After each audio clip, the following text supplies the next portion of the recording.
Hello everyone, welcome to my channel, The Venus Tarot 555. I hope you all are fine and doing great in your personal and professional life. তো এই short ভিডিওতে আমরা দেখে নেব যে কি কি আর্জেন্ট মেসেজ আপনাদের ইমিডিয়েটলি জানা উচিত। তো এখানে বেশ কয়েকটা কার্ড অলরেডি এসছে। ফার্স্ট কার্ড এখানে আছে সান কার্ড। তো হ্যাপিনেস আসতে চলেছে, আমি দেখিয়ে দিই কার্ড।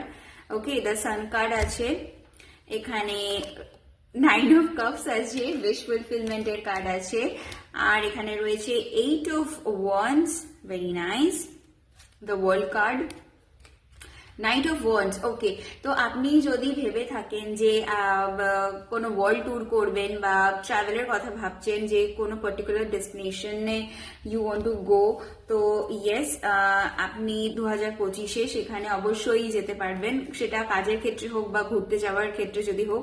তো angels are telling you to take the action. Obviously ticket book করে নিন, তো আপনার তো এখানে কনফার্মেশন চলেই এসছে। বা যদি আপনি ভেবে থাকেন যে কারুকে মেসেজ পাঠাবেন বা কোনো যদি ম্যানিফেস্ট করে থাকেন, উইশ করে থাকেন যে আপনার দিকে কোনো মেসেজ আসুক, তো এখানে 9 of Cups আর সান কার্ড বোঝাচ্ছে যে আপনার উইশ ফুলফিল হতে চলেছেন, আপনি হ্যাপি হতে চলেছেন, মেসেজ আসতে চলেছে বা আপনার ট্রাভেল হতে চলেছে, আপনি কমপ্লিশন পাচ্ছেন।